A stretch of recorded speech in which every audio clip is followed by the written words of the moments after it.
Friends, మీ అమ్మగారు నాన్నగారు బాగుండాలని మనస్ఫూర్తిగా కోరుకుంటూ ఈరోజు స్టోరీ స్టార్ట్ చేయబోతున్నా. ఈ స్టోరీ కాదు ఫ్రెండ్స్, ప్రమోద్ లైఫ్లో జరిగిన రియల్ సంఘటన. అది మనకు పంపించిన వారి పేరు ప్రమోద్. అయితే తన లైఫ్లో ఏం జరిగిందంటే ఒక విచిత్రమైన సంఘటన అయితే జరిగింది. అదేంటంటే ప్రమోద్ వాళ్ళమ్మ ఒక కుక్కని పెంచుకుంటూ ఉండేది. ఆ కుక్క ఎప్పుడు ప్రమోద్ వాళ్ళమ్మ చుట్టూనే తిరుగుతూ ఉండేది. అయితే ప్రమోద్ వాళ్ళమ్మ ఎప్పుడు దాన్ని నిమురుతూ ఉండేది. ఎప్పుడైతే దాన్ని నిమురుతూ ఉండడంతో అది తన ఒంటిని బెండ్ చేస్తూ ఉండేది.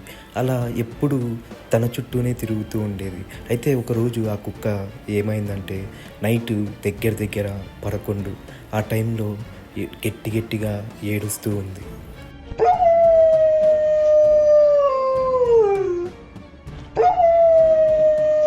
ఎందుకో ప్రమోద్కి అర్థం కాలేదు, మరి వాళ్ళ అమ్మకు కూడా అర్థం కాలేదు. అలా ఒక 2 రోజులు అలానే ఏడుస్తూ ఉంది. అలా 2 రోజుల తర్వాత ఒక విచిత్రమైన సంఘటన జరిగింది. అది ప్రమోద్ లైఫ్లో మర్చిపోలేని సంఘటన. అదే ఏంటంటే వాళ్ళ అమ్మగారు చనిపోయారు.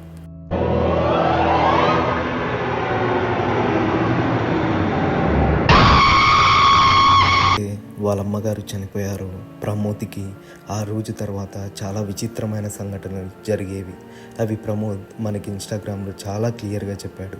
అవి ఏంటేంటి అంటే, ఒకరోజు ప్రమోద్ బండిలో మధ్యాహ్నం దగ్గర 2 టైంలో శవాలు మధ్యలో శ్మశానం మధ్యలో వెళ్తూ ఉన్నాడు. అలా వెళ్తూ ఉన్నప్పుడు తను టీచర్ జాబ్ చేస్తున్నాడు కాబట్టి తను ఎలాగైనా స్కూల్కి వెళ్ళాలి కాబట్టి ఆ టైంలో వెళ్తూ ఉన్నప్పుడు సడన్గా బైక్లో ఎవరో కూర్చున్నట్టు అనిపించింది. వెనక్కి తిరిగి చూస్తే ఎవ్వరూ లేరు. మళ్ళీ ముందుకు తోలుతూ ఉన్నాడు. సడన్గా మళ్ళీ ఎవరో బండి ఎక్కినట్టు అనిపించింది. వెంటనే బండి స్కిడ్ అయి కింద పడిపోయింది. అది పడిపోయిన 2 రోజుల తర్వాత ఒక విచిత్రమైన సంఘటన జరిగింది. అదేంటంటే ప్రమోద్ వాళ్ళ నాన్న, ప్రమోద్ వాళ్ళ తమ్ముడు అందరూ మిదపైన పండుకోవడం అలవాటు. ఆ రోజు నైట్ దగ్గర 12కి వాడికి నీళ్లు దప్పిగా అవడంతో ప్రమోద్కి కిందికి వెళ్తా అన్నాడు.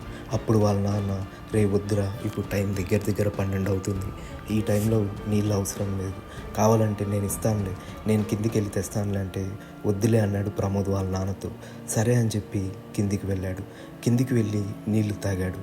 నీళ్ళు తాగి మెల్లగా మెట్లెక్కుదామనుకొని ఫస్ట్ స్టెప్ దగ్గరికి అడుగు పెడుతూనే పైన ఒక విచిత్రమైన ఆకారం ప్రమోద్ని చూస్తూ ఉంది. అది ఎవరో కాదు, వాళ్ళమ్మ. చాలా భయంకరంగా నవ్వుతూ వాడి వైపే చూస్తూ ఉంది. చేతులు గాల్లో ఆడిస్తూ మరి వాడి వైపే చూస్తూ ఉంది.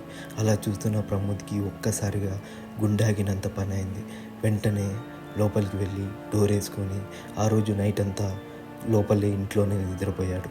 ఇది ప్రమోద్ లైఫ్లో జరిగిన ఒక రియల్ హారర్ స్టోరీ. ఆ రోజు తర్వాత మరి ఇంకెప్పుడు ప్రమోద్ వాళ్ళమ్మ మళ్ళీ కనపడలేదు. అదే లాస్ట్.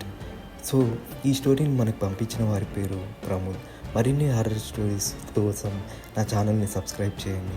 ప్రతిరోజు నాకు వచ్చే ఇన్స్టాగ్రామ్లో రియల్ హారర్ స్టోరీస్ అన్నీ మీకు ముందుకి తెస్తూనే ఉంటాను. ఇంతవరకు చూసినందుకు థ్యాంక్ యూ ఫ్రెండ్స్.